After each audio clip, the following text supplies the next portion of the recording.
السلام علیکم ناظرین، شروع کرتی ہوں اللہ کے نام سے جو بڑا مہربان نہایت رحم کرنے والا ہے۔ امید کرتی ہوں آپ سب خیریت سے ہوں گے اور اس دعا کے ساتھ سٹوری کا سٹارٹ لیں گے کہ اللہ تعالی ہم سب کو اپنی امان میں رکھیں، برے وقت اور بری گھڑی سے محفوظ فرمائیں، آمین۔ جی تو ناظرین، ایک خوبصورت لڑکی کھڑی تھی۔ میں اور میری بیگم اس کو دیکھ کے تھوڑا ڈر گئے۔ مجھے نہیں سمجھ آ رہی تھی کہ میں شیشے کو نیچے کروں یا پھر اس لڑکی کو کوئی رسپانس نہ دوں۔ اتنی رات کو یہ اکیلی لڑکی اور یہ جنگل، ہم یہ سوچ رہے تھے کہ نہ جانے یہ کوئی اور مخلوق نہ ہو، لیکن وہ بات کرتے ہوئے بالکل نارمل لگ رہی تھی۔ خیر، اللہ کا نام لے کے میں نے شیشہ نیچے کیا اور اس سے پوچھا کہ کیا بات ہے، آپ یہاں کیا کر رہی ہیں اتنی رات، اور آپ کون ہیں؟ اس لڑکی نے گھبرائے ہوئے لہجے میں بولا کہ پلیز آپ مجھے آگے اتار دیجیے، میں بہت مشکل میں ہوں اور میری والدہ کی طبیعت بہت خراب ہے۔ یہ پاس کے ہی گاؤں میں میری والدہ کا گھر ہے، پلیز آپ مجھے وہاں اتار دیں۔ میں نے اس کو غور سے دیکھا، وہ ایک نارمل لڑکی لگ رہی تھی۔ خیر، میں نے اس سے پوچھا کیا تمہیں معلوم ہے کہ کشمیر کا کون سا روٹ ہے؟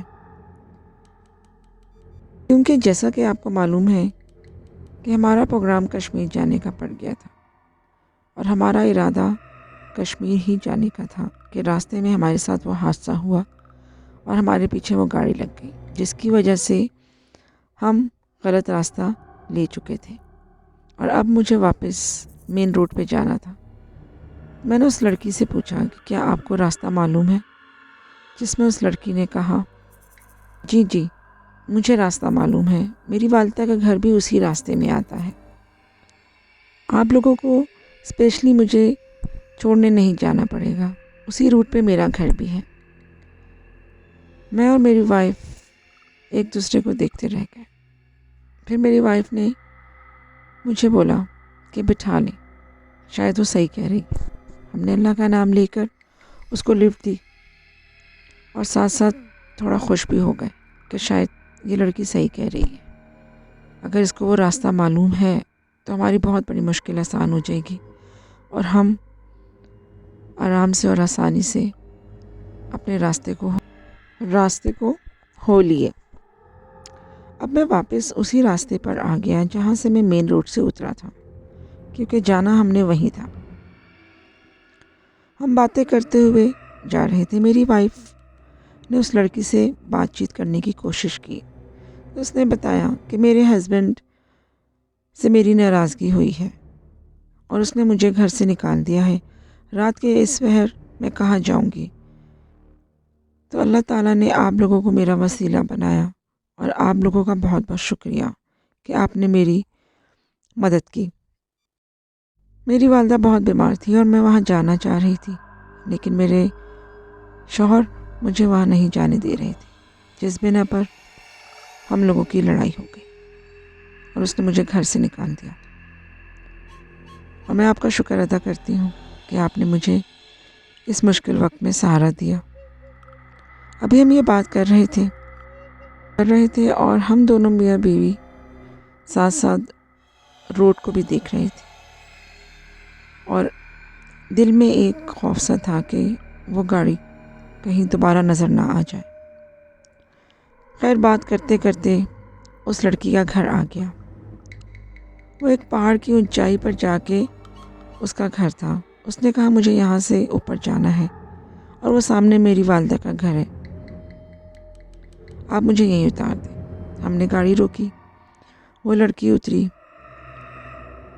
میری وائف نے اسے تسلی دی کیونکہ وہ رو رہی تھی اور وہ ہمارا بہت شکر ادا کر رہی تھی۔ ہم نے اس کو خداحافظ کہا اور اپنے سفر پر روانہ ہو گئے۔ جیسے جیسے اس نے ہمیں گائیڈ کیا تھا، ہم اسی کے راستے پہ چل رہے تھے۔ ہم بے فکر ہو چکے تھے کیونکہ ہم اتنے راستے میں دیکھ چکے تھے کہ ہمیں وہ گاڑی کہیں بھی نظر نہیں آئی تھی۔ اب آہستہ آہستہ ہمارے دل سے جو خوف تھا وہ نکلتا جا رہا تھا۔ میں تسلی کر چکا تھا اور خوش بھی تھا کہ ہم نے جو ٹرن لیا تھا اور جو روڈ اختیار کیا تھا ہم ان کی نظروں سے اوجھل ہو گئے تھے، تو شاید وہ ہمارا پیچھا نہ کر سکے اور ہم نے ان کو بہت آرام سے ڈاش دی تھی۔ اور پھر کوئی 15-20 منٹ کے فاصلے پر ہی ہمیں ایک ہوٹل نظر آ گیا۔ ہم نے اللہ کا شکر ادا کیا اور پھر احساس بھی ہوا کہ ہمیں تو بہت زوروں کی بھوک لگی ہوئی ہے۔ میں نے گاڑی ہوٹل کے پاس روکی اور ہم گاڑی سے اتر آئے۔ جیسا کہ میں آپ کو بتا ہی چکا ہوں کہ سفر میں جو نظارے ہم دیکھ رہے تھے اور جس کو انجوائے کر رہے تھے وہ اب بھی برقرار تھے۔ آس پاس پہاڑ بھی تھے، خوبصورت بادل بھی تھے، موسم بھی بہت خوشگوار تھا، لیکن رات کی تاریکی بھی تھی، خوفناک ماحول بھی تھا، دہشت بھی تھی۔ شک نہیں کہ یہ بہت خوبصورت نظارے ہیں، لیکن اگر ہم اس کو دن میں دیکھیں، رات کو آپ یقین کریں کہ یہ سب کچھ ایک عجیب سا منظر پیش کر رہا تھا۔ وہی نظارے جس کو ہم دن میں انجوائے کر رہے تھے اب رات کو ایک خوفناک منظر پیش کر رہے تھے۔ یا آپ یوں کہہ لیں کہ شاید میرے دل میں ایک خوف بیٹھ چکا تھا اور میں ابھی بھی بہت الرٹ تھا کہ کچھ بھی ہے، میرے ساتھ میری بیگم ہے، میں اکیلا ہوں، خدا نہ کرے کہ دوبارہ ہمیں وہ گاڑی نظر نہ آ جائے۔ خیر وہ ہوٹل نوبا ڈھابا کہہ لیں آپ، ادھر ہم پہنچے۔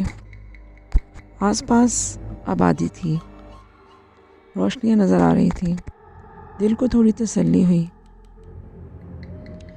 اور ہم ریلیکس ہو کر کھانے کے لیے چل پڑے۔ وہاں بیٹھ کے ریلیکس ہو کے کھانا کھایا اور پھر دوبارہ سے سفر کے لیے تیار ہو گئے۔ ذہن میں اب ٹینشن ختم ہو چکی تھی۔ پھر ہم ڈھابے سے نکلے اور گاڑی کی طرف بڑھنے لگے۔ ابھی ہم گاڑی کی طرف بڑھے ہی تھے کہ کیا دیکھتے ہیں کہ ڈھابے کی طرف دوسری سائڈ پر ایک گاڑی کھڑی ہے اور وہ وہی گاڑی تھی جو ہمارا پیچھا کر رہی تھی۔ میری وائف نے جب گاڑی کو دیکھا تو اس کی چیخ نکل گئی۔ میں بھی خوف زدہ ہو گیا اور غور سے اس گاڑی کو دیکھا، لیکن اللہ کا شکر کہ اس کے اندر کچھ تھا نہیں، گاڑی خالی تھی۔ ہم جلدی سے اپنی گاڑی کی طرف آگے اور گاڑی میں نے سٹارٹ کی اور اسپیڈ سے گاڑی بھگا دی۔ جلد سے جلد اس ڈھابے سے اور اس گاڑی سے دور ہونا چاہتا تھا کہ کہیں وہ ہمیں دوبارہ دیکھ نہ لے اور ہمارے پیچھے نہ پڑ جائے۔ میں بہت ہائی الرٹ ہو کے گاڑی چلا رہا تھا اور جتنا تیز بھگا سکتا تھا میں نے گاڑی بھگائی۔ اور اللہ کا شکر کہ میں اندازہ کر چکا تھا کہ میں کافی دور نکل آیا ہوں اس ایریے سے اور پیچھے بھی راستہ کلیئر تھا۔ تقریباً 1-2 گھنٹے کا سفر ہم نے طے کر لیا تھا اور ہم بہت تھک چکے تھے، ذہنی طور پہ بھی اور جسمانی طور پہ بھی۔ آپ اندازہ نہیں کر سکتے کہ وہ کیا خوف تھا کہ بس ہمارے اعصاب اب جواب دینے والے تھے۔ وہ کون تھے، کون لوگ تھے، وہ گاڑی کیوں ہمارا پیچھا کر رہی تھی، کچھ سمجھ نہیں آ رہی تھی۔ اب میں اللہ سے دعا کر رہا تھا کہ آگے ہمیں کوئی بھی ہوٹل پراپر مل جائے تو میں وہاں اسٹے کر لوں، لیکن کسی ہوٹل کی مجھے امید نظر نہیں آ رہی تھی۔ میں جلد سے جلد کشمیر پہنچنا چاہ رہا تھا تاکہ ہم وہاں ہوٹل لیں اور آرام کر سکیں۔ رات مانے اتنی بڑی ہو گئی تھی، اتنی لمبی ہو گئی تھی کہ سویرا ہونے کا نام ہی نہیں لے رہا تھا۔ میں نے اپنی زندگی کی سب سے بڑی مسٹیک یہی کی تھی کہ میں نے رات کو سفر کر لیا تھا۔ میں اپنے آپ کو ہی کوس رہا تھا کہ میں نے کیوں کی غلطی اور میں نے کیوں پلان بنایا کہ میں رات کو سفر کروں۔ خیر اب تو جو ہونا تھا وہ ہو چکا تھا۔ میں خاموشی سے گاڑی ڈرائیو کر رہا تھا، بیوی میری بیگم بھی بہت ٹینشن میں تھی اور مسلسل قرآنی آیات پڑھ رہی تھی۔ خیر اللہ کر کے ہمیں راستے میں ایک ہوٹل نظر آیا، اور وہ ہوٹل بھی کافی پراپر اور بہتر لگ رہا تھا۔ میں اب اتنا تھک چکا تھا کہ مجھے نہیں لگتا تھا کہ میں گاڑی اور ڈرائیو کر سکوں گا۔ میں نے بیگم سے پوچھا کہ آپ کیا کہتی ہیں، ہم گاڑی روک لیں اور اس ہوٹل میں کیوں نہ 4-5 گھنٹے کے لیے اسٹے کر لیں؟ تو وہ بھی مان گئی اور بولا جیسے آپ کی مرضی، میرا خیال سے اسٹے کرنا بہتر ہے۔ تو ہم دونوں نے گاڑی ہوٹل کے پارکنگ میں روک دی۔ ہوٹل بہت خوبصورت تھا، پہاڑوں کے درمیان بنا ہوا یہ ہوٹل تھا، بہت خوبصورت، نظارے بھی بہت اچھے تھے۔ جیسے کہ میں نے آپ کو بتایا ہے کہ یہ آف سیزن تھا۔ جب ہم اندر گئے تو وہاں ریسیپشن میں ایک لڑکا بیٹھا ہوا تھا۔ ہم نے اس سے پوچھا کہ کیا روم ہے؟ اس نے ہمیں 2nd فلور پر جا کر روم دے دیا اور اس نے بولا کہ آپ یہاں آرام کریں، میں آپ کا سامان بھجوا دیتا ہوں۔ کمرہ کافی کشادہ تھا، صاف ستھرا تھا اور کمرے کے ساتھ ہی ایک بالکنی بھی تھی۔ خیر ہم اتنے تھک چکے تھے کہ مجھ سے تو اب چلا بھی نہیں جا رہا تھا۔ میں فوراً بیڈ پہ لیٹا اور کس ٹائم میری آنکھ لگ گئی مجھے خبر ہی نہ ہو کہ تھوڑی دیر بعد مجھے ایسا لگا جیسے کوئی میرا کندھا ہلا رہا ہے۔ میں نے آنکھیں کھول کے دیکھا تو میری وائف میرے کندھے کو ہلا رہی تھی اور سرگوشی میں کچھ کہہ رہی تھی۔ میں نے گھبرا کے پوچھا کیا بات ہے؟ تو اس کے چہرے میں بہت گھبراہٹ نظر آئی اور وہ بول رہی تھی کہ آپ ذرا غور سے سنیں، یہاں کسی کی سرگوشیوں کی آواز آ رہی ہے۔ مجھے ایسا لگ رہا ہے جیسے یہاں کچھ لوگ ہیں جو باتیں کر رہے ہیں۔ خیر میں اتنا تھکا ہوا تھا کہ اپنے سینسز میں آنے میں مجھے 10 منٹ لگ گئے۔ جب میں تھوڑا ہوش میں آیا تو میں نے بیٹھ کے غور کیا اور آوازیں سننے کی کوشش کی، تو کیا دیکھتا ہوں کہ میری بیگم صحیح بول رہی تھی۔ واقعی میں روم میں سرگوشیوں کی آوازیں آ رہی تھیں، جیسے بہت سے لوگ باتیں کر رہے ہوں،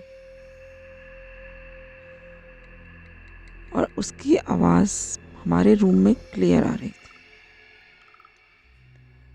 میں نے اپنی بیگم کو تسلی دی کہ تم ڈر کیوں رہی ہو، شاید یہ آوازیں ساتھ والے روم سے آ رہی ہیں، اور یہ علاقہ پہاڑی ہے، آبادی اتنی ہے نہیں، ہوٹل بھی خالی ہے، تو شاید آواز گونج رہی ہو، تم ٹینشن نہ لو۔ لیکن آئی ڈونٹ نو میری بیگم کو کیا ہوا کہ وہ گھبراہٹ میں بولی کہ نہیں، یہ مجھے انسانوں کی آوازیں نہیں لگ رہی، آپ غور کریں، کوئی عجیب سی آوازیں ہیں۔ میں نے اپنی بیگم کو ڈانٹ دیا کہ کیا بات کر رہی ہو، سو جاؤ، کچھ بھی نہیں ہے، ضرور ساتھ والے روم میں لوگ ہیں جو باتیں کر رہے ہیں اور ان کی آواز آ رہی ہے، میں پتہ کرتا ہوں۔ میں نے انٹرکام اٹھایا، فون ملایا، ریسیپشن میں لڑکے نے فون اٹھایا۔ میں نے اسے بولا کہ کیا آپ نے ساتھ والا روم کسی کو رینٹ پہ دیا ہے؟ وہاں سے بہت سی آوازیں آ رہی ہیں اور ہم ڈسٹرب ہو رہے ہیں، آپ مہربانی کریں اور ان کو انفارم کریں کہ وہ اتنے لاؤڈ آواز میں بات نہ کریں، ہماری نیند خراب ہو رہی ہے۔ یہ سننا تھا کہ اس لڑکے نے بولا کہ نہیں صاحب جی، آپ کے ساتھ والے روم میں تو کوئی بھی نہیں ہے، اس کمرے میں تو کام چل رہا ہے، اس لیے وہ کمرہ تو بند ہے، اس کی ریپیئرنگ ہونی ہے، اور آپ کے لیفٹ سائڈ پہ جو کمرہ ہے وہ بھی خالی ہے، بلکہ یوں کہہ لیں کہ ہوٹل میں زیادہ لوگ نہیں ہیں، اور اوپر کے پورشن میں تو کوئی بھی نہیں سوائے آپ کے اور آپ کی لیفٹ سائڈ میں کارنر میں ایک کمرہ جہاں لوگ ہیں، اس کے علاوہ آپ کے آس پاس کے کمرے خالی۔ میں نے اس کی بات سنی تو حیران رہ گیا کہ کیا آپ صحیح کہہ رہے ہیں؟ اس نے کہا جی سر، اگر آپ کہتے ہیں تو میں اوپر آ جاتا ہوں اور آپ کو چیک کرا دیتا ہوں۔ آپ کے اوپر والے پورشن میں کوئی بھی لوگ نہیں ہیں، سب کمرے خالی ہیں جیسا کہ میں نے آپ کو بولا ہے۔ میں نے فون رکھ دیا اور اب میری نیند اٹھ چکی تھی۔ میں اٹھ کے بیٹھ گیا اور سوچنے لگا کہ لڑکا کیا بات کر رہا ہے، یہ کیسے ہو سکتا ہے؟ آواز تو بہت کلیئر آ رہی ہے۔ دروازہ اوپن کیا اور باہر گیلری میں آیا۔ کوریڈور میں آ کے چیک کیا تو واقعی میں اس کمرے میں تالا لگا ہوا تھا۔ اپنی لیفٹ سائڈ چیک کیا، وہ روم بھی بند تھا۔ میری بیگم بھی حیران ہوئی۔ خیر ہم اندر آ گئے تو اتنے میں میری بیگم بولی کہ اچھا چھوڑے، شاید ہمارا وہم ہو، اور ویسے بھی یہ جنگل ہے، خدا نہ کرے کوئی اوپری چیز نہ ہو، بس آیت الکرسی پڑھیں اور سو جائے۔ ہاں، میں نے بھی بولا ٹھیک کہتی ہو، اللہ مالک ہے، انسان اشرف المخلوقات ہے، ان چیزوں سے ڈرنے کی ضرورت نہیں۔ میں نے اپنی بیگم کو بھی تھوڑا سپورٹ کیا۔ خیر ان چیزوں سے مجھے اتنا ڈر نہیں لگ رہا تھا، جو چیز میں گزار کے آ چکا تھا وہ میرے لیے زیادہ ہاربل تھی۔ تو میں بیڈ پہ آیا اور لیٹ گیا۔ پھر میں نے فیل کیا کہ آہستہ آہستہ وہ آوازیں دور ہوتی جا رہی ہیں، اور کچھ ٹائم بعد ہی بالکل گہری خاموشی چھا گئی، اور عجیب سی خاموشی۔ خیر وہ علاقہ بھی ایسا تھا اور ہم لوگ آلریڈی ڈرے ہوئے بھی بہت تھے۔ نیند تو آنے کا نام نہیں لے رہی تھی، بس کمر ہی سیدھی کی۔ ابھی آدھا ہی گھنٹہ گزرا ہوگا کہ ہمارے ساتھ کچھ ایسا ہوا کہ ایک دم ہمیں فیل ہوا کہ جیسے باہر گیلری میں کسی کے چلنے کی آواز آ رہی، جیسے کوئی گیلری میں دوڑ رہا ہو یا تیز تیز چل رہا ہو۔ پھر لگتا ہے جیسے کوئی ہمارے دروازے کے قریب آتا ہے اور کھڑا ہو جاتا ہے، اور اس کے بعد دوبارہ سے تیز تیز آگے پیچھے ہمارے کمرے کے۔ پھر ایسا فیل ہوتا جیسے کوئی ہمارے دروازے کے قریب آتا جا رہا ہے یا دروازے سے دور جاتا جا رہا ہے، یا باہر کوئی دوڑ رہا ہے۔ پھر فیل ہوتا کہ کوئی دروازے کے قریب آ کے لمبے لمبے سانس لے رہا ہے۔ عجیب سی فیلنگس تھی، عجیب سی آوازیں تھیں۔ اور جیسا کہ ان علاقوں میں ہوٹلز بھی جو ہیں اس کے فلورز وہ لکڑی کے بنے ہوئے تھے، تو اس میں جو بھی چلتا تھا تو وہ دھم دھم کی آواز آتی تھی۔ خیر میں نے اپنا دل مضبوط کیا اور اب سوچ لیا کہ جیسے ہی کوئی میرے کمرے کے دروازے کے قریب آ کے کھڑا ہوگا تو میں دروازہ کھول دوں گا اور دیکھوں گا کہ یہ کیا ماجرا ہے، شاید کوئی ہمیں تنگ کر رہا ہے۔ میں الرٹ تھا اور میں دروازے کے پاس جا کر کھڑا ہو گیا، اور آپ یقین کریں کہ ابھی میں دروازہ کھولنے کا سوچ ہی رہا تھا کہ میرے دروازے کا ہینڈل ہلنے لگا، جیسے باہر سے اس کو کوئی کھولنے کی کوشش کر رہا ہے۔ اس کے بعد مجھے فیل ہوا کہ جیسے کوئی دروازے کی جھلی سے جھانکنے کی کوشش کر رہا ہوں۔ بس اب میری برداشت جواب دے چکی تھی۔ میں نے سوچ لیا تھا جو ہوگا دیکھا جائے گا۔ میں نے اللہ کا نام لیا اور جلدی سے دروازہ کھول دیا کہ میں اس کو پکڑ سکوں جو بھی ہے۔ لیکن آپ کی حیرانی کی انتہا نہیں رہے گی کہ جیسے ہی میں نے دروازہ کھولا تو کیا دیکھتا ہوں کہ کوریڈور خالی، سنسان اور بیابان تھا، وہاں کوئی بھی نہ تھا۔ میں نے لیفٹ کی طرف بھاگا، وہاں جا کے چیک کیا، رائٹ کی طرف بھاگا، وہاں چیک کیا، لیکن کچھ بھی نہ تھا، کوئی بھی نہیں تھا۔ یکدم مجھے ایسا لگا جیسے سیڑھیوں سے کوئی بھاگتا ہوا اتر رہا ہے۔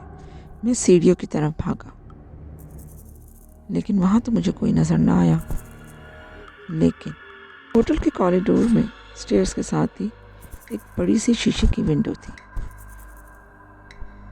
میں نے جلدی سے اس ونڈو کی طرف دیکھا کہ وہ دیکھ سکوں کہ جو اسٹیئر سے مجھے آواز آئی ہے بھاگنے کی، جو بھی ہے وہ ڈیفینیٹلی یہاں سے گزرتا ہوا نظر آئے گا۔ میں جلدی سے کھڑکی کی طرف بھاگا۔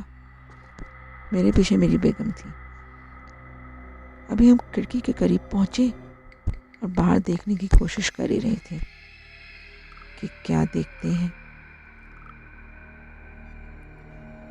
کیا دیکھتا ہوں کہ وہی لڑکی جس کو ہم نے لفٹ دی تھی وہ باہر کھڑی تھی اور ہماری طرف دیکھ رہی تھی۔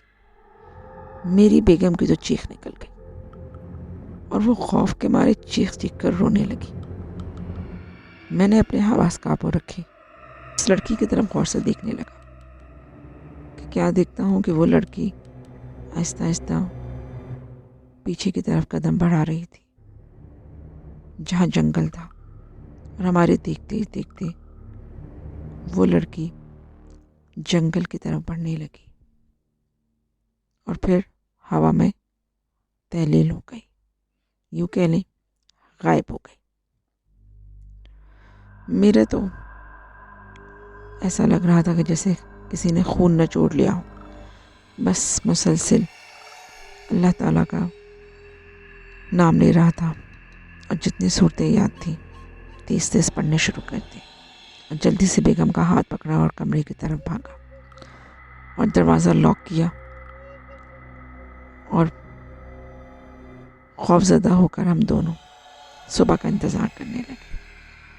وہ ایسی بھیانک رات تھی کہ میں آپ کو لفظوں میں بیان نہیں کر سکتا، شاید میں آپ کو بتا نہیں سکتا کہ ہم نے وہ وقت کیسے کاٹا۔ اللہ اللہ کر کے صبح ہوئی اور ہم نے شکر کیا اور جلدی سے ہوٹل سے ہم نے چیک آؤٹ کیا اور سفر کے لیے روانہ ہوئے کہ جتنی جلدی ممکن ہو سکے ہم اپنی منزل میں پہنچ جائیں۔ اللہ اللہ کر کے ہم کشمیر تو پہنچ گئے۔ کشمیر پہنچتے ہی ہم نے ایک بہترین ہوٹل لیا اور پھر وہاں 3 دن گزارے۔ نو ڈاؤٹ کشمیر بہت خوبصورت جگہ تھی۔ ہم اس خوف کو کافی حد تک کم تو کر چکے تھے، لیکن جو بھی تھا وہ خوف پھر بھی ہمارے ساتھ برقرار تھا، اس گاڑی کا خوف بھی اور اس لڑکی کا بھی۔ یہ تھا ایک ایسا واقعہ جو میں ساری زندگی نہیں بھول سکتا۔ اللہ تعالی ہم سب کو اپنی امان میں رکھے، اور وہ کہتے ہیں کہ یہ میری نصیحت ہوگی کہ کوشش کریں کہ سفر کریں تو دن میں کریں، اور اگر رات کو بھی کریں تو اتنے لوگ ہونے چاہیے کہ کم از کم آپ ایک دوسرے کی مدد کر سکیں۔ جی تو ویورز، یقیناً آپ کو اسٹوری اچھی لگی ہوگی۔ اس میں اپنی رائے ضرور دیجیے گا کہ کیا آیا ہمیں رات کا سفر کرنا چاہیے یا نہیں۔ میں تو یقیناً اس اسٹوری کے بعد 10 دفعہ تو ضرور سوچوں گی کہ کون سا سفر سیف ہے، دن کا یا رات کا۔ اینی وے، خیر یہ تو ایک بات تھی، لیکن ہم تو یہی کہیں گے کہ جس حد تک ہم اپنے آپ کو سیف و سیکیور کر کے کوئی کام کر سکتے ہیں وہ کریں۔ باقی ہوتا وہی ہے جو اللہ چاہتا ہے، لیکن اللہ تعالیٰ نے انسان کو عقل دی ہے تو ہمیں اپنی عقل کو استعمال ضرور کرنا چاہیے۔ میری رائے تو یہ ہے۔ تو اب اجازت دیجیے، انشاءاللہ ایک اگلی اسٹوری کے ساتھ حاضر ہوں گی۔ اس وقت تک کے لیے scary story وذ semi Khan channel کو اجازت بھی دیجیے، اور اس کو لائک بھی کیجیے گا، سبسکرائب بھی کیجیے گا۔ میں آپ کے شکر گزار رہوں گی۔ اللہ حافظ۔